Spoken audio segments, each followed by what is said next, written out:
Hello children, Shahina's Physics NCERT 11th Standard Physicsல First Chapter Units and Measurementல Book Back Exercise 1.2 Sum இப்போ பார்க்கலாம்.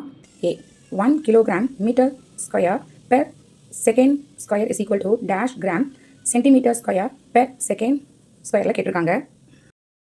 கிலோகிராமை வந்து கிராமை convert பண்ண சொல்கிறாங்க, மீட்டரை வந்து சென்டிமீட்டரில் கன்வெர்ட் பண்ண சொல்கிறாங்க. ஸோ நமக்கு 1 கிலோகிராம் இஸ் ஈக்குவல் டு என்ன தெரியும், 1000 கிராம். அதே மாதிரி 1 metre is equal to 100 centimetre. So இந்த வேல்யூவை கொண்டு வந்து இங்கே சப்ஸ்டியூட் பண்ணணும். ஸோ 1 ஈக்குவல் டு 1 இன்ட்டு கிலோகிராமை வந்து எப்படி கிராமில் எழுதணும், 1000 கிராம் இன்ட்டு மீட்டரை வந்து எப்படி சென்டிமீட்டரில் எழுதணும், 100 சென்டிமீட்டர். ஸோ இது வந்து ஸ்கொயரில் இருக்குது, செகண்ட்ஸ் வந்து அப்படியே தான் இருக்குது, அதனால் அது ஒன்றும் பண்ண வேண்டாம். ஸோ இது எப்படி எழுதலாம், 1 இன்ட்டு 10⁻³ கிராம் இன்ட்டு 100 ஸ்கொயர் பண்ணும்போது 10⁻⁴ centimetre square per second square இருக்குது. ஸோ இந்த மல்டிப்ளை பண்ணும்போது எப்படி நமக்கு ஆன்சர் கிடைக்கும், 10⁻⁷ gram centimetre square per second ஸ்கொயரில் கிடைக்கிது. பி கொஷின் என்ன கொடுத்துருக்காங்கன்னு பார்க்கலாம். 1 metre is equal to dash light year அப்படின்னு கேட்டிருக்காங்க. ஸோ உங்களுக்கு ஃபஸ்ட்டு 1 லைட் இயர்னால் என்னன்னு தெரிஞ்சிருக்கணும்.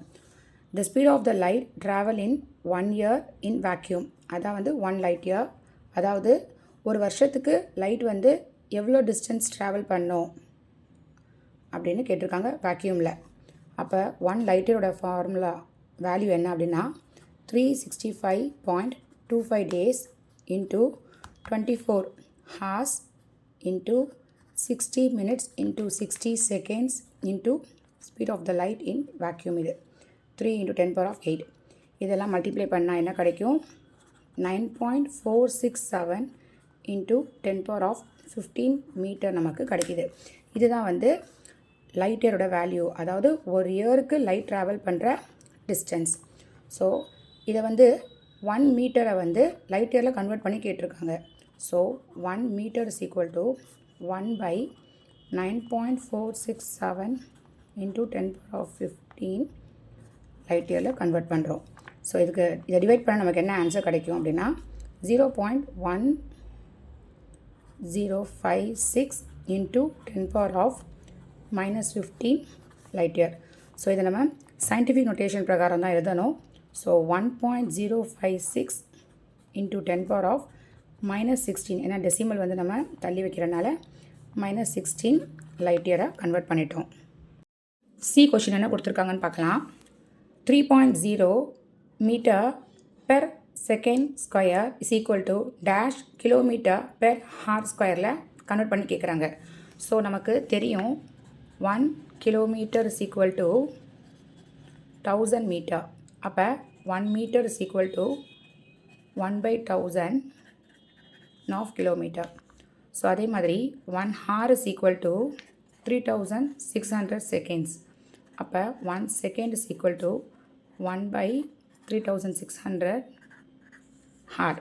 ஸோ இதை ஜஸ்ட் இங்கே சப்ஸ்டியூட் தான் பண்ணணும். ஸோ கொஷின் எழுதிக்கோங்க, 3 மீட்டர் பெர் செகண்ட் ஸ்கொயர். இது எப்படி எழுதலாம் அப்படின்னா 3 metre per second square. So 3 into இந்த 1 மீட்டருக்கு நம்ம என்ன எழுதலாம், இந்த கிலோமீட்டரோட வேல்யூ இல்லை எழுதலாம், 1/1000 கிலோமீட்டர் பை, இது வந்து செகண்ட் வந்து ஸ்கொயரில் இருக்குது, அப்போ 2 தடவை சப்ஸ்டியூட் பண்ணிக்கலாம். செகண்டுக்கு என்ன value, 1/3600. So 1/3600 hour into 1/3600 hour.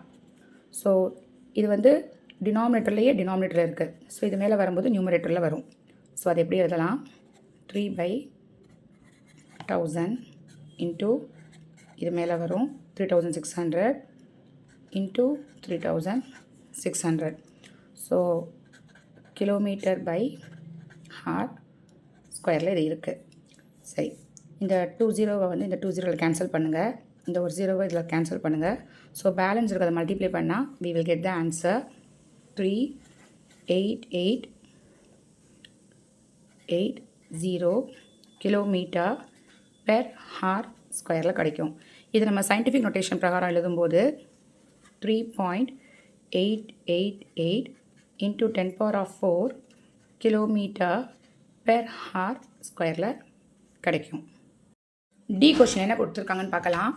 G is equal to 6.67 into 10⁻⁻11 Newton meter square per kilogram square is equal to dash centimeter cube per second square per gramல கன்வெர்ட் பண்ணி கேட்குறாங்க. ஸோ நமக்கு இந்த நியூட்டன்கிறது யாருன்னு தெரியும். நியூட்டன்கிறது வந்து இது வந்து ஃபோர்ஸோட யூனிட். அப்போ force is equal to mass into acceleration தெரியும். அப்போ மாஸோட யூனிட் இது கிலோகிராம், ஆக்சலரேஷன் யூனிட் வந்து metre per second square. So இதை தான் வந்து நம்ம வந்து நியூட்டனுக்கு சப்ஸ்டியூட் பண்ண போகிறோம். சரி, ஸோ இதை நம்ம எப்படி எழுதலாம்?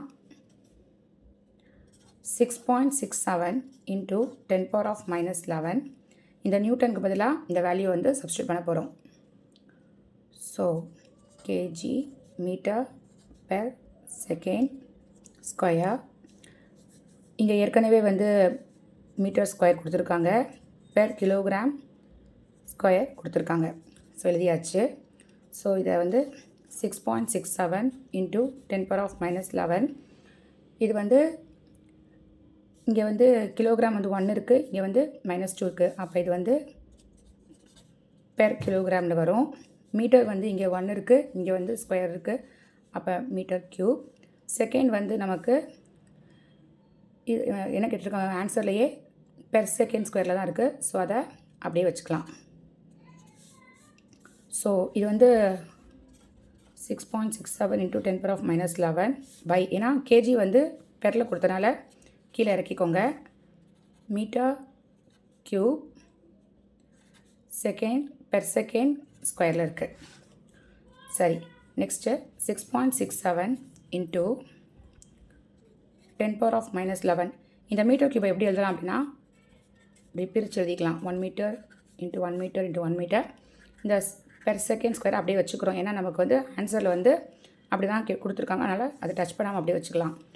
பை இந்த கிலோகிராமை நம்ம என்ன பண்ணலாம் அப்படின்னா 1 கிலோகிராம் ஈக்குவல் நமக்கு என்ன தெரியும், 10⁻³ கிராம் தெரியும், 1000 கிராம் நமக்கு தெரியும். ஸோ அது எழுதியாச்சு. So next 6.67 into 10⁻⁻11 into 1 metre is equal to 10⁻² square into 10⁻² into 10⁻² into இது வந்து பெர் செகண்ட் ஸ்கொயரில் இருக்குது பை. ஸோ இது வந்து 10⁻³ கிராம். ஸோ இது என்ன பண்ணலாம்,